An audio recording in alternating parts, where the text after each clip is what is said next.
Hey, we're on Graphic Policy Television, GPTV, with the writer Scouts Honor, David Pepose, who has, I think, one of the more buzzier comics coming out in the first of the year, obviously going against a hell of a lot of competition, no pressure at all. Welcome. Thanks so much for having me, man. Excited to catch up. Thank you again for taking the time. And yeah, who'd have thunk that we'd be going up against like half of Future State and Eternals and a bunch of new Star Wars material. But hey, you know what? Means a lot of people are going to be going to comic shops, so I'm excited to share some spotlight. But yeah, thanks for having me. I'm really excited to talk about this book. Scouts Honor's been a long time coming, and it's surprisingly maybe one of the more personal books I've written. So I'm really excited to for people to get to read it and to get to chat about it. Intriguing. So I think before we start, I mean, I can always describe the comic to people, but I like to hear how you would describe the comic. Sure. Yeah. Scouts Honor is the story of years after a nuclear war, a cult has risen from the ashes, and their Bible is an old Boy Scout manual. So our story follows Kit, who is a new initiate in the Ranger Scouts of America, and really is kind of the embodiment of all of their survivalist doctrines. There's just one catch. This is a very hyper masculine society that only allows men to serve. And so Kit has had to conceal her identity as a woman in order to pursue her calling as a Ranger Scout. Unfortunately, Kit is going to make a pretty chilling discovery that cuts all the way back to the creation of the Ranger Scouts. And she's going to find herself losing her religion. So this story follows Kit as she undertakes a particularly dangerous quest across the Colorado Badlands in order to discover the truth. It's a little bit of Fallout and a little bit of Mulan with a dash of The Hunger Games, The Last of Us, and The Handmaid's Tale thrown in for good measure. Yeah. And yeah, just your friendly neighborhood post-apocalyptic coming-of-age Boy Scout apocalypse book. So as far as the Boy Scout aspect, I was not a Boy Scout at all. It was just Mm-hmm. not something I ever did. I think I was an Indian guide for one summer and Uh-huh. hated it. Yeah. What about you? So it's funny. I feel like we come from a lot of the same places. My younger brothers were Boy Scouts. I was not, and so I think that was kind of the initial kernel of this series, was being the outsider looking in. For my brothers, it was all about camaraderie and learning practical skills and having time with your friends, and maybe a little bit of rivalry going on there. But on the outside, you see the costumes and you see the laws, and you don't have to squint too hard for it to look a little like a cult. And I think that's really where a lot of this came from. Another big influence behind this book was a show called The Path, that I think a lot of people did not see on Hulu, but it was about a sort of Scientology style cult, and Aaron Paul played a guy who was starting to be disillusioned with it, and sort of his breaking away from this cult and what it does to him and his family. And I thought to myself, what's the weirdest thing that a cult could use as a Bible? And when I thought of a Boy Scout manual, it all really kind of clicked. I thought, like they have their own laws. They have their own Scout laws. They've got the merit badges. They've got so much imagery and iconography that could be kind of twisted and mutated into this religious sense. And that's where the post-apocalyptic angle kind of came in. That was the way to sort of take that arc of history and stretch it as long as we could. Anybody who's read Howard Zinn kind of knows that history is written by the victors, right? And it's kind of a game of telephone. What happens if this game of telephone just gets cut just entirely? People, I think instinctively, humans look for continuity. They look for meaning. And so finding a random scrap of the old world and building a whole new society on that, no matter how distorted and mutated it might be, it felt like a fun idea. And I give Aftershock a lot of credit. This was I had sent them a lot of ideas. They're a company that likes to be a little more hands-on with the development of things. So I'd sent them about a good dozen log lines of potential ideas. And I give them a lot of credit. I think they knew this one was a little more prescient even before I did. The timeline of it, I pitched it about a year and a half ago, but we only signed the paperwork about 2 weeks before lockdown. And so I think they knew, even without a pandemic, I think they saw there's a lot in American culture that speaks to this, sort of the toxic masculinity, the fetishization of the military and survival tactics, even, sort of the rise of evangelical thinking and sort of this dissuasion from higher education and critical thought. It doesn't take a whole lot to put that in a radioactive cauldron and let it sit for 200 years. We might get something a little like Scout's Honor. And so I give them a lot of credit for not just encouraging the project and believing in it, but really pushing me to kind of write through those anxieties I had, especially writing a post-apocalyptic book during quarantine. Because I think at the end of the day, it really is about kind of turning a corner. It's not just about the bleak high concept. It's how do we redeem ourselves and work our way out. Did the quarantine change the writing at all? Because like it's Image is re-releasing the Walking Dead, and Yeah. rereading that with the quarantine going on is a totally different experience than just like a crap economy. Yeah, absolutely. Yeah. Because there's that. I think there's that feeling, that underlying feeling of danger that goes into it. I had written the outline in the first issue of the series last year.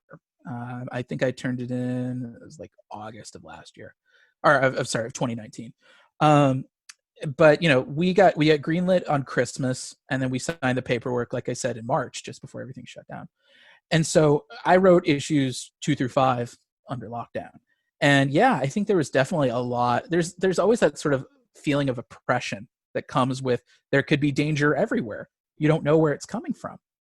I think that's something that sort of in universe kind of builds up the logic of the Ranger Scouts as an entity. Is when you're teaching survival tactics, it doesn't matter kind of how weird the imagery is. If it gets results, it gets results, and that sort of becomes self-fulfilling and self-sustaining, as it were. But there definitely, I thought a lot about sort of like, there's sort of this ominous feeling kind of hanging over everybody writing this, and it certainly, I think, fed into the flavor of the series. Hey, I cut out there. Yep. Sorry about All that. good. We'll edit it. We'll figure out where to edit. I'll go back. Just this real feeling of foreboding, kind of hanging over everything. But even down to like individual beats, like I remember when the murder hornets were a thing, and so we had to have some monsters in our third issue, which you can actually see the covers up on previews, and so I came up with our suicide hornets, because what's a horrible infestation of giant irradiated insects. We could have that in the post-apocalypse. But I think the other thing though is about trying to find, it's the emotionality underneath all of this kind of constant grinding sense of dread, and so for example, Kit, our lead character, I think she has a really particularly rich interior life, as a woman who has to kind of conceal who she is in order to pursue her true calling. That felt like some real good emotional fodder for this series, and something that echoes thematically with the Ranger Scouts as a cult having their own secrets. I think a lot about this series is how corrosive secrets can be, and then when you're suddenly confronted with the truth, how blinding it can be. Kit's dynamic with her best friend Dez, who's the son of the Scoutmaster, there's a lot of twists and turns that go into that. Dez is kind of the Loki to Kit's Thor in a lot of ways. But I'll give some mild spoilers ahead of our second issue. If the Ranger Scout cult is not particularly great for women, I wanted Dez to sort of be our lens into, it wouldn't be particularly great for anybody from the LGBTQ community either. And so, what happens when you're the preacher's son and essentially have to be closeted your whole life. I got that vibe from Dez, so it's definitely there in the first issue. And that's something that, the real tragedy of their friendship is, despite Kit and Dez being best friends, there are crucial things about each other that they do not know and they will not tell each other. And that's something that sort of takes their friendship and kind of curdles it and really puts them head to head, because each of them has their reasons for, either trying to investigate the status quo or trying to excel in it. So yeah, I feel like that was something that really kind of flavored this book, during the pandemic. But I think the other thing is that, and I know this sounds kind of sappy, but between working on Scout's Honor and my previous book, The OZ, which is kind of a dystopian fantasy war book, I was certainly thinking a lot about, like, what kind of energy am I willing to put out into the world in the year 2020? And I realized that, anybody who's read any of my previous work knows that I like to start in dark places and work my way out. I believe in happy endings, and I still do.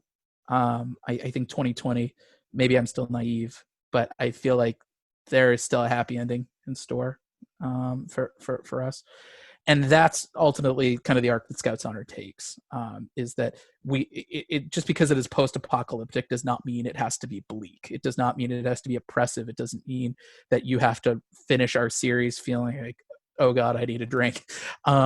If anything, Kit is probably, despite having the worst possible setting of upbringing, she is by far, I think, the most hopeful character I've written yet. She's not been marinating in trauma like a lot of my other characters. We actually kind of get to see the legs get cut up from underneath her in real time and watch her kind of scramble to figure out where to go from here. But I think the thing I like most about her is she's a true believer, because at the end of the day, the Ranger Scout doctrine is about building a better world.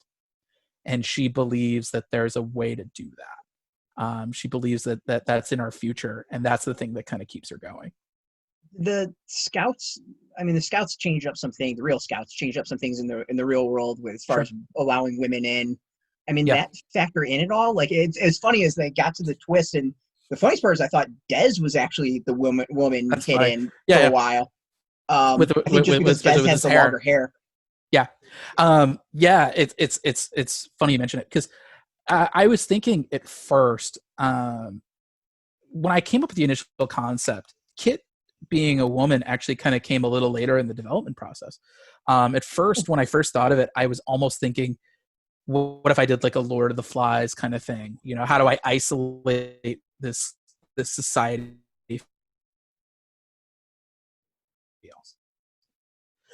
And realize the Boy Scout really focusing. That seems weird, like having a series that's all men. In the year 2020, that feels like a little like out of date. And then I realized I could kind of solve one problem with the other, like, and really put a fine point on it and saying, like, oh yeah, this is supposed to be a cult that only lets men serve. And what happens when you have a woman who she believes in it enough that she's willing to risk everything in order to serve. And so that said,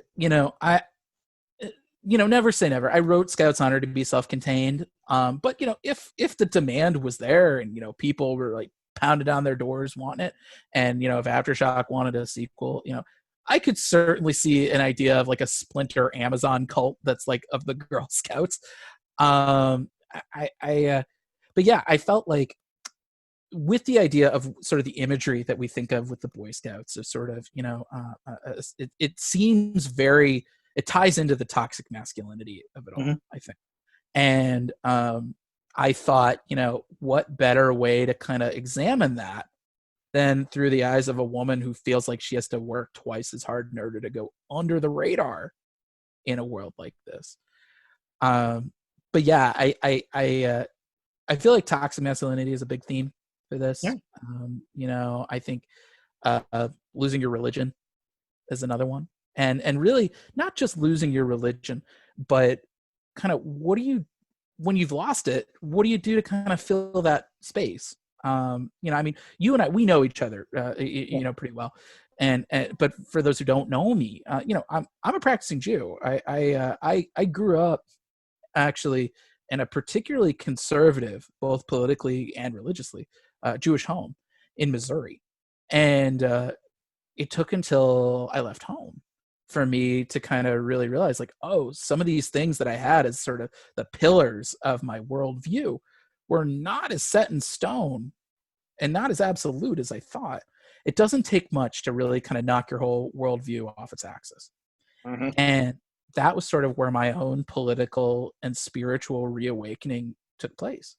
Um, you know, as a Jewish person, you know, Judaism is a religion of literary criticism. You know, you've got 5 different rabbis examining the same text with 5 different interpretations, and we're all Somehow it's 10 subscribing. interpretations. Yeah, we're subscribing to the same apocryphal material. I mean, it's just like comics. You know, you choose your own continuity in Judaism, and to some degree, there's a wide spectrum of practice. But you know, my spiritual journey is very different than that of my parents, which has been very different of that of their parents. It and so when you're raised particularly, you know, in a particularly intense environment like that, not saying that I was raised in a cult, but like, you know, once you sort of see something that contradicts that worldview that you can't ignore, then the dominoes start to fall, and you start saying, well, what else might be different? For Kit, you know, something else that I took a big inspiration from was the Catholic priest scandals. Yep. My partner was raised Catholic, and she is no longer a member of the church, and that was a big reason why. Was the Catholic priest scandals. You know, she found it impossible to subscribe to that institution, knowing, you know, that the people that kind of swept some horrific stuff under the rug. That is something that Kit's going to have to navigate. It's how do you sort of keep your ethical and spiritual values intact, all the positive things of the Boy Scouts, of the Ranger Scouts, while kind of navigating a fairly sinister human infrastructure of people who have a vested reason for the status quo remaining as it is, and not wanting so-called heretics to kind of rock the boat. And so I always try to make it clear that this is certainly an anti-cult book. I mean, I'm not pro-cult, but I wouldn't say it's an anti-religion book. I think there are a lot of people that find a lot of hope and meaning and strength and guidance from religion. And so that's, I think, kind of the fun thing about Kit, at least for me, is that she gets to kind of decide her own spirituality on her own terms. And she does have a degree of disillusionment, but I don't think it's too much of a spoiler to say that, like, over the course of this series, it's all about how she works through it and kind of comes out on the other side, still staying true to who she is and what she believes. Yeah, I mean, it was interesting is, like, you know, I was reading it and it kind of got through. I don't want to say this, I'm trying to dance around and not spoil the comic. Sure. The other group she kind of runs into, and I was like, okay, you know, it's gonna be kind of the Mad Max-ish, Yeah.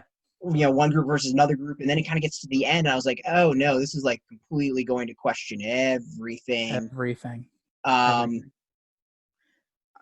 But yeah, I mean, yeah, and I kind of got that vibe. Is like, you know, this is more going to just question like the foundation of this, and like the foundation of that society. Like, you know, what do you do when you build a society on a lie, or at least not necessarily a lie, but like a twisted truth? Yes, 100%. Much more interesting.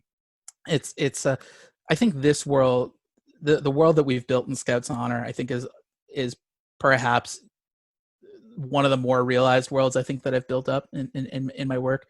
You know, I do think that in my previous book, The OZ, they do kind of work as a shot and chaser a little bit. Yeah. That was purely coincidental. It was not, the books kind of came up independently of one another and happened to come out sort of on the heels of each other. But yeah, I feel like, you know, having come from both a religious background and a literary criticism background, there's so much fun trying to find the imagery of this world and then kind of figure out the religion and the meaning to all these things that's been assigned. For those who pick up our first issue, we actually have in the back matter, we have our merit badges, which is a really cool thing that Aftershock has done. Any store that orders 20 or more copies of any of our covers will get Ranger Scout merit badges to give to their customers. And so I was tasked with writing backstories for 14 different merit badges. And things like, for example, one of my favorites is the Explosives merit badge, where their world was born in an explosion. And so in certain ways, there's a very big religious connotation. In the beginning, there was the bomb. But on the other hand, the Ranger Scouts have focused on, well, we need to know everything about bombs.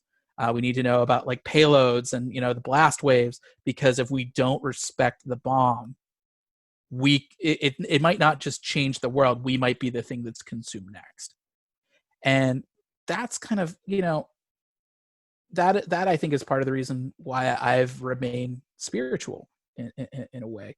I think I certainly practice my Judaism, I think, differently than my parents, but it's not just a way of connecting with those who came before me and honoring those who came before me, but I think it's a way of bringing metaphor to the universe.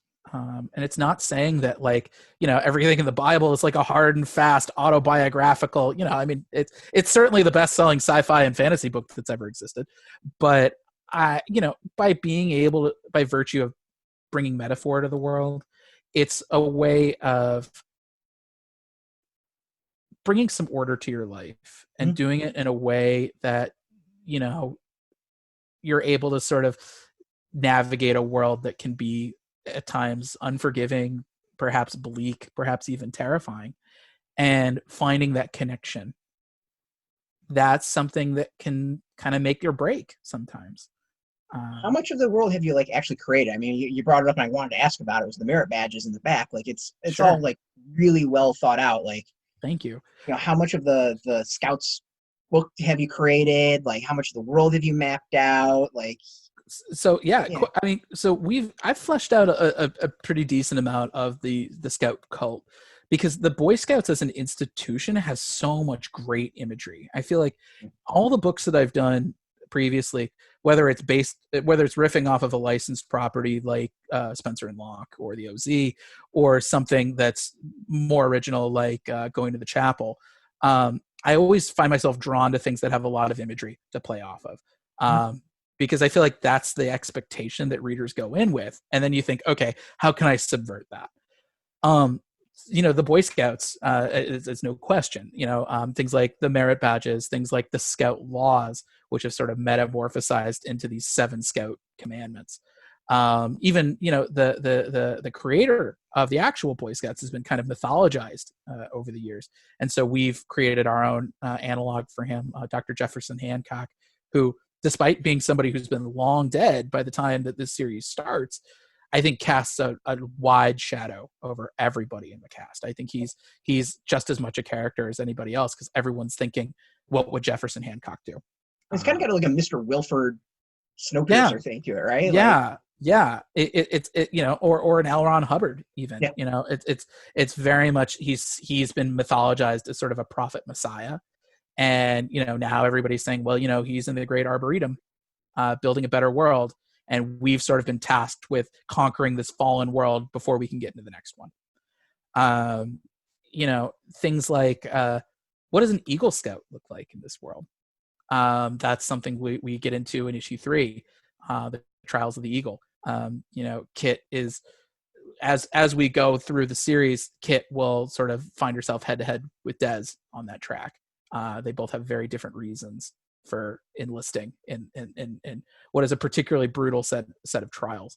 My favorite bit of imagery, and we really dig into it more in our last issue, but the signature weapon of the Ranger Scouts, the Switchblade, which I thought really kind of feels like a good metaphor for the whole series. You know, we think of a switchblade, you know, we think of like a Swiss Army knife, but the way that the game of telephone has mutated it through this lens of toxic masculinity. Now it's like the Ranger Scouts have these like Buster swords from Final Fantasy VII, where they've got like sub blades in the main blade, because they're like, well, you know, you have to have like this shear to cut through armor, and, you know, or a corkscrew, or, you know, a flamethrower component to start a fire, because that's how the original Boy Scouts did it. And you still hear echoes of that same argument. You hear it today. We're talking, you know, the Georgia runoffs are today, and you still hear people saying, well, the founding fathers intended such and such. And unless they had a Doctor Who time machine, I don't think they could have possibly imagined or envisioned what we're going through today. But people still sort of deify the founding fathers as omniscient. And that's something that, you know, we get to sort of explore with the Switchblades. And of course, through the lens of toxic masculinity, of course, bigger is better in their eyes. I don't think we're being particularly subtle about it. Um, but yeah, I was thinking with every issue, and this is kind of the way that I like to structure my work, is I've always thinking there's a general high concept that's sort of an umbrella over the whole story. But then I'm thinking every chapter, what's something that we can kind of bring to the focus? What piece of imagery can we bring here? And so whether it's a new character or whether it's in this case, a different element of Scout life, um, what's survival in the wilderness look like, for these people? What's the signature weapons, the merit badges, all sorts of elements of Scout life. We've been able to kind of weave in and out and focus on it in different angles, and I think as a result, it makes our world feel a little more granular, a little more three-dimensional, a little more fully realized. And I think I owe a lot of that also to Luca Casalanguida, our artist for the book. What's funny is a little bit of synchronicity. I had actually reached out to Luca years ago about another project, and Luca was justifiably busy working on James Bond over at Dynamite. So I was really thrilled when my editors, Christina Harrington and Mike Martz, came to me and said, "Hey, we've got Luca available, and we'd really like for him to do this book." He's got a real versatility to him that I think a lot of people don't give him nearly enough credit for. We have a lot of thoughtful beats in Scout's Honor, a lot of beats of Kit kind of thinking about like, what has she done and what is she going to do and what has she seen? But Luke is able to really switch gears on the dime and really shift hard into these heavy action sequences where the angles seem sharper and the shadows seem harsher. And you suddenly remember like, oh, Kit is like a well-trained, specialized soldier. Like, just because she's having a crisis of faith does not mean she can't kick your ass. And seeing the way that Luca is able to really shift pretty seamlessly between these two things, I give him a lot of credit. He's done some really fun stuff with the world building and the design of it all. In issue 2, we'll see the Eagle's Nest, which is where Scoutmaster Shepard, that's sort of his base of operations, and sort of the nerve center of the Scout culture. And seeing like kind of the way that he's done this sort of towering obelisk in the middle of this like post-apocalyptic shantytown has been kind of cool. And Matt Miller, our colorist, I want to give him some extra credit as well because you might know him from his work on Daredevil. He's terrific. I would say his colors actually look better in print than they do in digital, having gotten my comps. But yeah, he's just. I remember telling him, I said, the only thing I don't want us to forget is that this is like a nuclear wasteland still. And so he adds in these like really fun little flourishes of color. Same way he did when he was on Daredevil, where you'll sometimes see like a cool teal green or like a hot magenta red.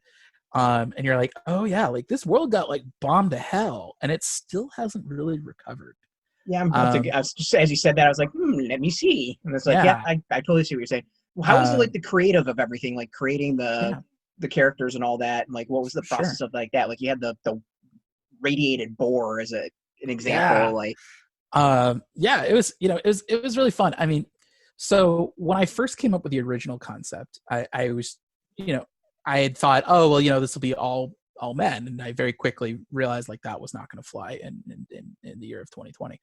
And so I kept thinking like, all right, how can I have the characters be like an internalization of like the general themes going on of this series? Because I find that if I can't find like a real emotional reason to root for these characters, I certainly can't ask you to care about it, but honestly, I can't even like get across the finish line if I don't find a reason to care about these characters. Like it's a marathon, and finding a good, compelling hook for a character is what gets me writing. So at first it came out just about secrets. If the cult has a secret, what secrets are our characters carrying? But the contrast being, the cult has a secret that's kind of sinister. I think for Kit and Dez, it's just who they are, and they're just the circumstances of their upbringing make them have to hide that, and that's tragic to me. That's heartbreaking to me. But it also adds, I think, a degree of dramatic friction to everything they do. because they're constantly having walls up and they're constantly having to kind of like make sure that they don't slip. And into that, it became really fun kind of exploring the headspace of those characters. Even somebody like Scoutmaster Shepard, he's probably the most villainous out of all the characters we have. But at the same time, like, he's a true believer, and his thinking is like, you know, he wants the Scout way of life to continue, but he also wants to make sure that like humanity continues. And that's a heavy burden on somebody, is sort of thinking like, well, you know, we're the last vestige of society left. And if we don't step up, it's just going to be Raider Central. You know, I can understand why he's such a hard ass. And I can understand why he pushes Dez and alienates him, you know, because ultimately he's like, I just want my son to excel. I just want my son, not even to excel, I want my son to survive.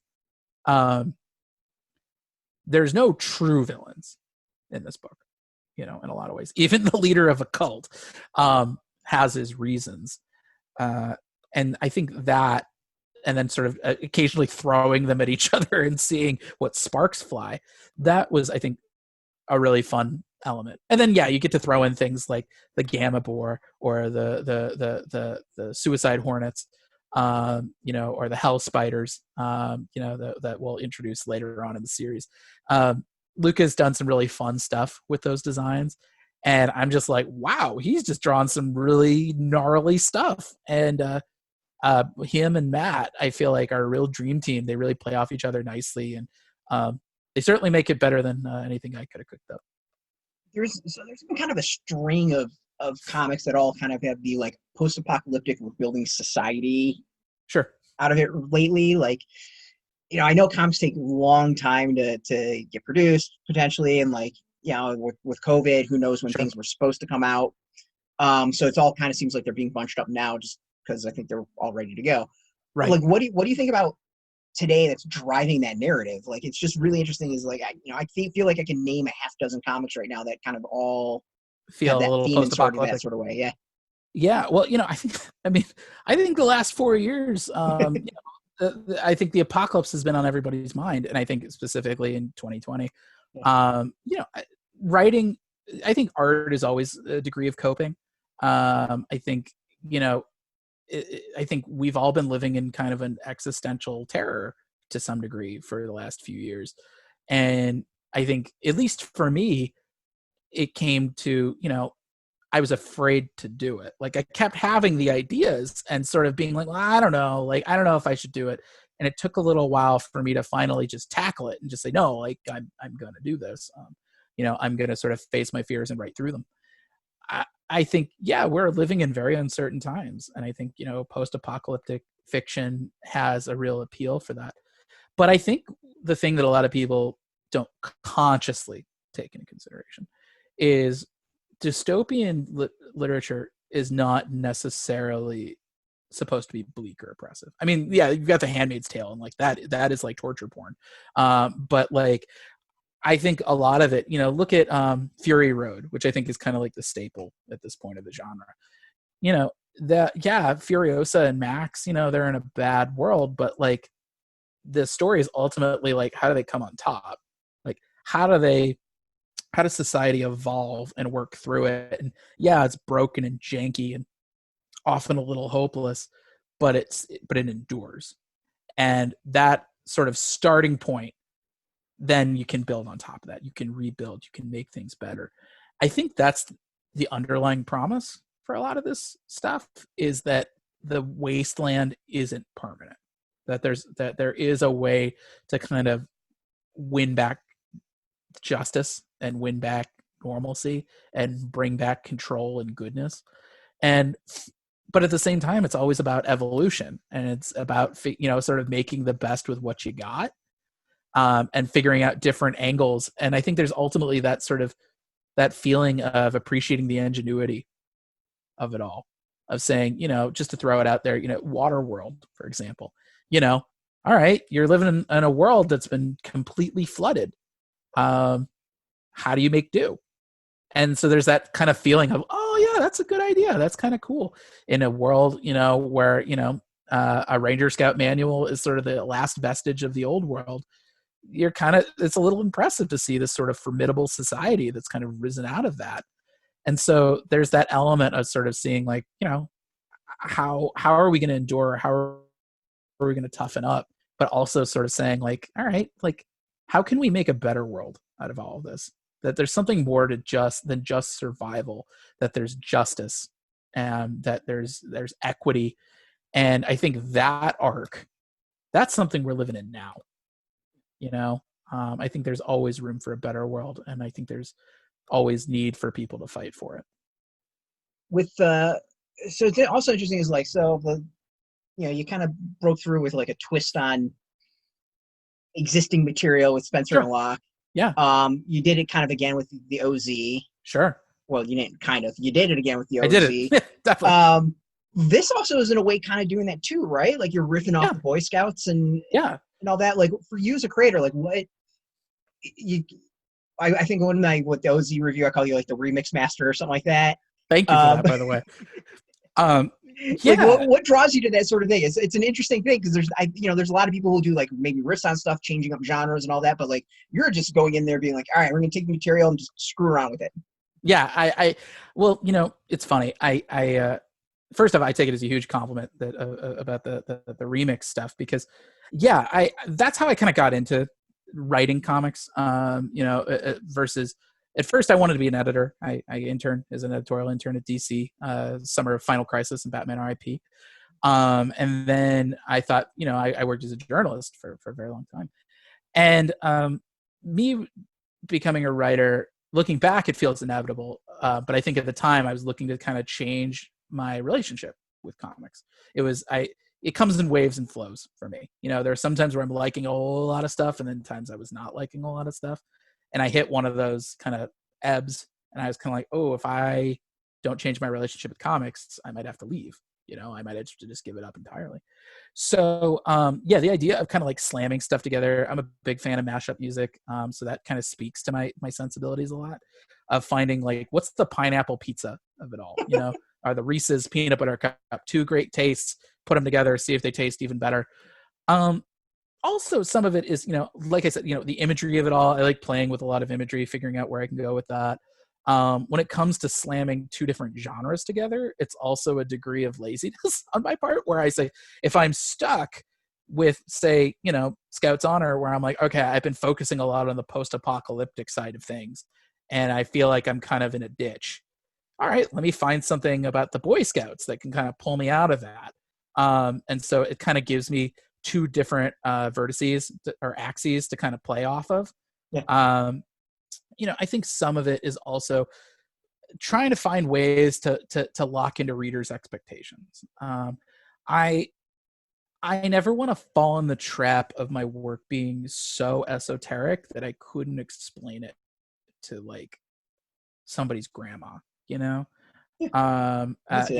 Like because I feel like comics, especially in a world where like Jack Kirby and Grant Morrison exist, it can be very easy to kind of take such a huge flight of fancy that like it only appeals to a very small subsection of true believers. I'm never out here to preach to a choir. I always want converts. I always want to make my work as accessible as possible, even about a post-apocalyptic Boy Scout cult. So, I feel like for me, that's been part of my sort of ongoing evolution as a creator. That said, I always want to, I want to keep doing my own stuff. Like, Scout's Honor, I think, kind of hits in that sweet spot between the stuff that's like pure on pre-existing IP, like Spencer and Locke and the OZ, and something that's kind of like way just its own thing, like going to the chapel. Is that like the Boy Scouts are an institution, and it's an institution that has its own preconceptions and its own imagery and all that. And I like kind of readers walking in thinking they know what this book is about, and then kind of like pulling the rug out from underneath them. Pantsing your readers is a good way to, surprisingly, to keep them invested. I think ultimately I'm always looking. I'm always trying to figure out what my influences are in a particular story and figuring out how I can both kind of honor and subvert them. For me, it's always the only thing that I am always trying to sort of walk that tightrope is no matter whether I'm sort of sticking with the inspiration or sort of turning it on its head, I always want to make sure that we're respecting it, that we're always respecting our inspirations and respecting our readers. I think, for example, I know people have asked me a lot, like, why spoil that Kit's a woman, for example. And I think that speaks a lot to the reader experience of it all. I would like readers to know that, Mulan, for example, is a big inspiration behind this book, versus that reveal of Kit being a woman being seen as like a punchline or being seen as like a big titillating secret. That's not what we're trying to do. It's part of the story as opposed to being the story. I think that's kind of what you're looking at. Yeah, exactly. Like it's trying to also be respectful of our readers. There are plenty of people who are either have their own sort of journey with gender, and there are people who are women who have had to sort of navigate, not to sound condescending, quote unquote, a man's world in their particular field or their particular, where they're living. And I want to make sure that we be as respectful to them as we can. I consider this that I have the best job in the world. I am so lucky that I have a job that I can eat and sleep and dream and breathe. And I think there's a responsibility there to not punch down at our readers if we can help it, if we can avoid it. And so, it's something that I'm always trying to be cognizant of, and it's something I've always tried to be cognizant of back to my first book. In that, I don't want somebody to read this book and feel like they're being attacked. And so I think that's something I'm always trying to kind of take into consideration with my work. And that's why I try to be as compassionate as I can with my characters, because I know that at the end of the day, that compassion really is me being compassionate to the readers. So you've got the OC that just came out. Yeah. Like last month ish. Yep. With Kickstarter. We did a review, loved it. Going to the chapel you did through Action Lab. Yep. Spencer Locke was Action Lab. Yep. And now you've got this with Aftershock. Like, what's been the different experiences going through all those different publishers? Sure. OZ was done by yourself, and then having to take everything on as far as that. Like, you were stuffing envelopes. Yes, and still stuffing a couple. But yeah, this was a very different experience for me. Scout's Honor. This is the first time I've worked with editors. I to get a little inside baseball of everything. A place like Action Lab is often kind of like a place like Image, where you put together your whole team, you write out your outline, you really kind of put your eggs in one basket, and you shop it around, and it's thumbs up or thumbs down. Aftershock is a place more like Boom, where they want to be a little more hands-on with the development of the story, and that as a publisher, they have their own vision of the book as well. And so you have your vision and their vision, and you're really trying to figure out where do they overlap and how can you kind of elevate it to make sure that both parties are putting out something that they both feel really good about. And so this was the first series, for example, that I had a creative team match made for me, which, that in itself is a different way of doing things. It's almost like doing full plot versus Marvel style. It's sort of like, when you're out searching for people, you kind of get a sense of what their strengths are just by seeing their pages. You really kind of imagine going, like, while you're developing everything, okay, this is how they could imagine this. Having a team brought to you, first off, financially, I'm not in debt over it, thank goodness. But also it means that, like, it's a different level of professionalism that goes into it, because everybody wants to make sure that, like, they do right by the book, but they also do right by their editors and they do right by their publisher. The timetable is a lot faster. I was so impressed. Luca was knocking out inks for every issue it was probably almost every 6 weeks, give or take. I mean, really much the fastest that I've ever had a book come together. But it's also, a crash course in figuring out each other's sensibilities very quickly. Especially in my case, not only was I not the central editorial conduit anymore, so I was working with Christina and Mike saying, okay, like, here's my scripts, and then layouts coming in. I'd be like, okay, here's my thoughts on that. And then, when lettering passes would come in, I'd be like, okay, like now that the art's come in, I'm taking another pass on the script to make sure everything still makes sense. And then when the lettering's coming in, here's some last corrections that go onto it. But you have to learn really quickly, like, everybody's sensibilities and how it works. In part because, in this case, I was working through my editors who were then working through Luca's agent, who was then translating everything for Luca. So it's 4 degrees of separation in a different language, on a tight deadline, and figuring out, as a writer, how can you be as compassionate to your team as possible? And that's an ongoing learning curve that I've had since my first book is, as an editor and as a journalist and as a critic, I feel like I'm always my worst critic, and that extends to my teams. And so making sure, figuring out, like, what hills do I really need to die on here, and what is just me being precious. And so this experience has really kind of helped reinforce that for me. It's affected how I've written scripts. I'm a lot more detailed with them now. It's because it's a little more measure twice, cut once. But also just thinking, how do I not kill Luca? If there's something, if Luca has thrown a curveball, or a different interpretation than I had thought, oftentimes it's a much better idea than what I had in the first place. And then other times it's thinking, okay, like, can I tweak the dialogue to fit this art better? Is there something that Matt, as our colorist, can do to sort of lean into this? It's a way of, I think, most of my books in the past have rested, I feel, on my shoulders. The buck has stopped with me. And in this case, that has always meant that I've perhaps been a little more rigid than I should have been. Whereas I think with Scout's Honor, it was a really good reminder that, like, this is a team sport, and that, it's not just, one singular vision, my way or the highway, but you all have to kind of move in sync with each other, and you all have to kind of really be considerate and cognizant of each other. And so I feel like that's been it's made me more nimble and flexible as a writer. And I think that's something that's been really important. I think ultimately this experience has just as much in common with work for hire as it does creator owned. And the fact that I've worked with an editor, and that, my editors have their own vision and their own directives that they want to make sure that they hit.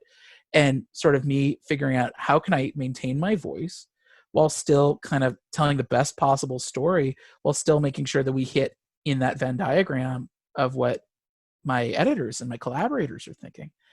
And ultimately, and I say this in every interview, but I want to be a 30-year man in this business. And it's not just about the content, but it's also about how you create it. And how can you do that in a sustainable way. And I think this experience has been really helpful for me in terms of being a little more flexible with the way I do business, and trusting my collaborators, because I think nobody goes in, to slack on a comic. Nobody. Even the writer you think is a total hack and phoned it in, I promise you, is not. And one example, but we'll have that discussion at another time. I actually said that in a review, and I just got shit from one of the creators. I was like, "Well, you need to do better, dude." But yeah, we'll have that conversation another time. But I think, being able to trust in my collaborators and just know that, like, you don't have to hold their hands. They'll turn in some good stuff. And that trust, I think that's going to be the sort of thing that will, as I do more stuff like this in the future, and hopefully more work for hire in the future, that will sort of remind me that I can do it. I know I can do it. I've done it before, and I can do it again. I mean, it probably might sound like a weird question, but hopefully you kind of get where I'm going at with it. It's like, obviously you don't want your own comics to fail or whatever. But is there Sure. like a little bit more pressure doing it for a publisher? Like you mentioned earlier, it was just like, Aftershocks on this Right. in many ways. Right. Where the OZ, like you threw out to Kickstarter, Yeah. Spencer Locke, you went through Action Lab, and sounds like you footed most of the bill for that. But like, Yeah. is there more pressure because of Aftershock? Different pressure. It's different pressure. I would say, every time you try something new with a new place, there's always a degree of pressure because you want to make sure that you do right by them, Yeah. for giving you a shot, and you want to make sure that you make a good impression. And for me especially, um, this book in particular, I think there was an added bit of pressure because I really respect and look up to Mike Martz. I've known Mike since I was in college. I interned for him when he was an editor at DC. He was the Batman editor during Batman RIP. Mm-hmm. And Mike gave me some of the best advice that I've taken in this industry. And I think really kind of unwittingly set me on the path to where I am now. I was there during the recession. There were no jobs. I went from having a resume as long as my arm to seeing no jobs. And it was really kind of shattering for me. I was really disillusioned. And I remember Mike sitting me down and telling me, nobody walks under the Yankees. And what he meant by that is, when you're starting in baseball, you start in the minor leagues and you go on the farm teams, then you go into some of the mid-tier teams, and then you wind up on the Yankees. And it really opened my eyes in a lot of ways. First off, just knowing that like this was not the end for me. This was the first step for me. And that there was a lot of places that I could go to kind of really hone my skills. Because I never want to be the guy who thinks he can run before he can walk. I would much rather keep honing my skills, telling my own stories. And if, the majors come calling, then great. But good enough is not good enough for me. And not only that, I'm sure everybody can think of creators who have had a quick meteoric jump to the front and then burned out fast. Or if they haven't burned out, been kind of pressured into telling stories that probably aren't at the skill set or the level of quality that we've known of them from before. This is the point in the interview that just a list of names start flying across the screen and probably goes for the rest of the interview. But like you see, you see somebody, for example, like Donnie Cates, who he put in his time. He put in his reps. I was laughing at this week's issue of Crossover because spoilers, one of his other creator-owned books, The Paybacks, show up, and he was like, nobody read it, it got canceled. Donnie put in his time, and so when he blew up with God Country and with Venom, he had the experience under his belt that he could avoid some of those pitfalls, and that's kind of what I want to do. But the other thing that Mike, I think, unwittingly kind of it told me is that there are a lot of comics people who are aspiring comics pros, I should say, who their goal is, I want to write Spider-Man, or I want to write Batman. It's very, very, very narrow. There are probably more astronauts than there have been Spider-Man writers, and if not astronauts, we'll say NBA players. You have a better shot at being in the NBA than writing Spider-Man. It's a very limited way of looking at the world, and pinning all your hopes on that. And it's a pretty quick way to wind up sad. I've never thought about it that way, but yeah, that's a hell of a way. Like I've never really thought about that, but yeah, there's got to be more than all that than those writers. But yeah. Whereas like if you want to be in comics, to be in comics, to tell stories through our unique medium, there are a lot of ways you can do that. And yeah, it takes a while before you start to get that traction. And I think I've been luckier than most in the fact that my first book picked up traction and kind of went from there. But I feel like that really opened my eyes, and it kind of really expanded my horizons. And so I've always felt like I've owed Mike a big debt of gratitude for that. And so being able to work with him on this book, to find a concept that not just Mike, but his whole crew felt confident enough in to put their eggs in that basket. That I felt a degree of pressure just to make sure that I did right by him. Ultimately, beyond that, my pressure is always just, what can I do a little differently than I did before? How can I kind of stretch my legs a little bit more creatively? I never want to tell the same story twice. And I want to make sure, even with something that has sequels like Spencer and Locke, that we take a different approach and a different angle every single time. It's not worth your dollar and it's not worth my time if I don't do that. And, I've been lucky. I've been really lucky that my books, people have responded to them. And I know that that's a batting average. I'm not over a long enough time, the success rate ultimately goes to zero. But I think I owe it to readers and I owe it to myself that I'm going to take as many swings as I can, while I still can. And I hope as many of them as I can connect. So I of course want to ask about sequels on the other stuff, but I'm sure you're getting that from everybody, and I don't want to put pressure on you for that. I think a more interesting one is like, is there anything you wouldn't touch as far as doing a remix of? Like, is there a concept you've actually thought through and been like, maybe you don't think you could do it justice, or you're just like, no, that's like too messed up of an idea?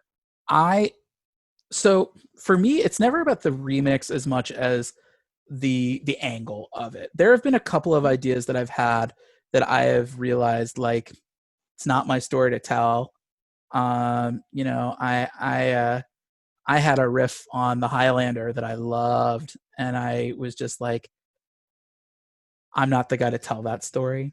I've been desperate to try to figure out a twist on a Western, and the race element keeps tripping me up. And so I keep, I'm not going to write Blazing Saddles, I would be rightly crucified for trying.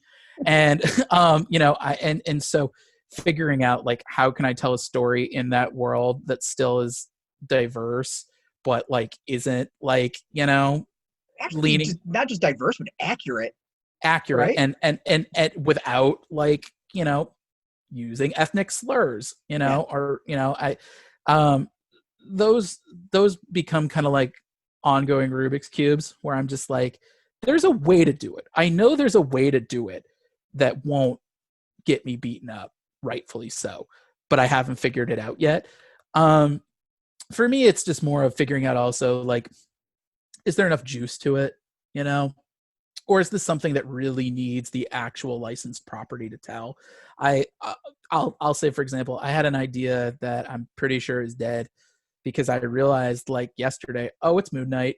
You just came up with Moon Knight. That's what you did.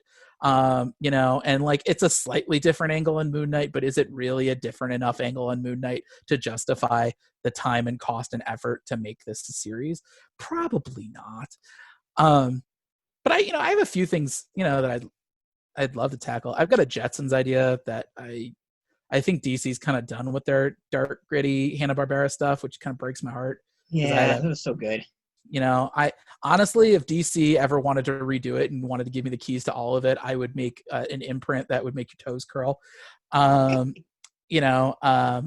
Horror, poor Alex Segura hears from me like quarterly, being like, hey, can I pitch you another thing? Can I pitch you another thing? I've always wanted to do the fuck up Archie. Like, that's everyone joke was like, oh, what would you do? Like, I want the really messed up, like Betty and Veronica having to go to like the abortion clinic. Like, that's the line. That, holy shit, what the hell is going on here? I feel like I've got like a fun, what did I have? I've got a fun story that would work either for Reggie or Dilton. I've got a Sabrina idea that they probably won't let me do, but I would love to do it. Captain Planet is not really a remix. I just want to do like the J.J. Abrams Star Trek version of that. I've talked to at least one publisher about it, and I don't know who owns the rights to it. I think Captain Planet is like an almost borderline eco-terrorist would be amazing. Honestly, even just like, or just like the hardcore environmentalist. there could be just a really fun version of him that's like part the first Avengers movie, part Avatar: The Last Airbender, where it's just globetrotting planeteers. They each have a power ring that sort of corresponds to not just the medium that they can shape, but a little bit of their personalities. And you get to really just reset it for the real world as we live in it today. Um, and then, Captain Planet is sort of the all-star Superman of the group, where the last time that he wasn't able to save the day, that was when the meteor hit. That like his best friends used to be dinosaurs, and it still kind of hurts him. That'd be cool. That'd be really cool. But yeah, I mean, that said, the way I got my start as a comics writer is it was during the New 52, and I was not particularly vibing the New 52 at that moment. And so I wrote 52 pitches of just, if I had the keys, this is what I'd do. And so I tend to have an idea for most things. And the ones I don't, it's just, I got to catch up on continuity. Like I'd love to do something for the Power Rangers, but I don't think I know the continuity well enough. Yeah. Which is why I did my zombie Power Rangers thing in Nightmare Theater instead. I just figured get it out of the way. But yeah, there's a laundry list of things that I want to riff on, whether overtly or perhaps a little more subtly. And I've got, I think, something like 12 books on the to-do list right now. So I've got things to keep me occupied for the foreseeable future. I'd say at least the next 5 years. Nice. Well, I think that would be the next question. It's like, what do you have coming up that people can, that you can maybe even talk about? Like, I don't know what you can and can't. Yeah, well, so Scout's Honor that'll be a 5-issue mini. That'll be January through May, and then I believe the trade that would put it out, I think, in August or September. OZ will be coming back to Kickstarter. I believe probably around March. The series is written, so it's really we're just our frequency is just based on how fast Ruben Rojas can get pages out. The pages he's drawn so far are incredible looking. Part 2, The Hunt for the Silver Slippers. So that'll be really cool. I'll have a new superhero one-shot with my Spencer and Locke co-creator, George Santiago Jr., in the pages of the Big Hype anthology, which will be hitting Kickstarter soon. Roxy Rewind. It's kind of like classic Spider-Man meets Life is Strange. The daughter of 2 time travelers, one from the 50s, one from the 2150s. They raise her in our present to split the difference. She has the ability to rewind time up to 60 seconds. But is that enough time to save the universe? We will find out. Really excited about that one. Working on my very first horror book. Real excited about that one. I'm about halfway through the first script. The outline is done. I'm really happy with it. We've got a couple people who expressed some interest in giving it a home. Beyond that, I got a sci-fi YA book that we're hopefully starting to get some pencils on that soon. Without spoiling too much, it's kind of my riff on Pacific Rim. But told through a very personal lens. You could do some really interesting stuff riffing on Pacific Rim with like a YA book. Yeah. I got ideas running through my head. This is a fun one. And then Spencer and Locke 3. I'm hard at work chiseling through that. Garfield themed serial killer is picking off the Peanuts gang. Spencer and Locke, after the fallout of Volume 2, they're going to have to really kind of pick the pieces of their friendship back up. And also reestablishing Locke's relationship with his daughter, which has changed quite a bit between Volumes 2 and 3. So that's going to be kind of our swan song, kind of our final word on the series. I believe it'll be sort of the exclamation point at the end of the sentence. That one's been a lot of moving parts, a lot of research, because I am not just rereading Bill Watterson's Calvin and Hobbes. I am also reading through Charles Schultz's Peanuts and Jim Davis's Garfield. There is a lot of homework on that one. early stuff is really starting to come together nicely on it. I've got like I said, a laundry list a mile wide. And even when I'm accidentally reinventing Moon Knight, every so often I come up with a new one that has some legs. So very excited for the next few years of material for sure. So I don't want to keep you too long because you clearly have a lot of books you need to write. For sure. As we wrap up, like, what advice would you give to someone wanting to either to get into writing comics, like to get into the industry or all that? Yeah, well, start small. And so the thing, I hear some advice that's half good. I hear a lot of people who say, "Oh, do anthologies, like that'll be the way you get your foot in the door," and that's not really true. I think writing short scripts for a long time will sort of build up that muscle. You don't have to get art on them. You don't have to get them published. I think anthology stories are good ancillary material if you want to sort of break in for a licensed book, because a lot of that backups are your way in. But ultimately, those publishers, they want to see that you could do full length stories on top of that. So I think starting small. I wrote a whole bunch of crappy scripts. I wrote a short script a day for 90 days. Some of them are bad. Some of them are really bad. Like, you don't have to show them to anyone. Finishing them, though, you see pretty quickly, here's where I got to shore things up. Here's the structure of it all. Finding series and authors that you do like and kind of reverse engineering their scripts. Scott Snyder used to tell me that he did Batman Year One every year. He would just reverse engineer that from page to script. It helps you figure out pacing and the metrics of it all. And then once you have an idea that you feel really good about and really strong about and you think is really ready for prime time, then you can kind of build that up from there. And then you can sort of take the time to get an artist on it and take the time to shop it around and sort of then you kind of put your neck on the chopping block a bit. But yeah, I think starting small and finally just desert first. Write the stuff that interests you in your story first. You don't have to write linearly. We read it linearly, but you don't have to create it that way. Yeah. So I find that the stuff that really appeals to me, I write that first, and then I kind of work my way backwards, because that way I either find out very quickly there's not enough to go on. I can put this away and not waste a lot of time, or I've built up enough momentum that I can break through those last walls and finally finish the script. Nice. It's actually really good advice. I'm kind of soaking it in myself. I think it's something different than I've heard from many other people. So it's actually like good. It's actually really, really good. Thank you. But yeah, no, thank you so much for taking the time to chat with me, man. I really appreciate it. Absolutely. I always like chatting with you. I'm kind of bummed with there has been conventions that we haven't been able to like sit and I know. chat. Like you're the booth I like coming by to just go and shoot the shit with. Yeah, no. It really means a lot. Hold on one second.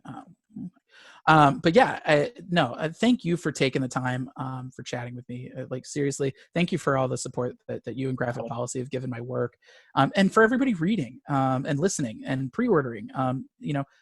I feel so fortunate to be here, and I would not be here without the army of readers and journalists and retailers who have really advocated for me at every step of the way. So thank you all for doing this. If you want to find more about me, you can follow me on Twitter and Instagram at Pepose D, David Pepose Comics on Facebook. You can sign up for my newsletter, Pep Talks, at bit.ly/pepnews, or visit my brand new website, davidpepose.com. Awesome. We'll have links to all that underneath and some links where you can go buy all this stuff. Like it's good. Like this is an interview, and the reason I like to have David on is I love his stuff, and it's nice to be able to actually support someone where you really, really like their stuff. So always excited to do this, and excited to read the rest of Scout's Honor and more of the OZ and Spencer Locke and everything to come. So much appreciated. Thank you, man. Thank you for having me. Have a great day. Yeah, you too.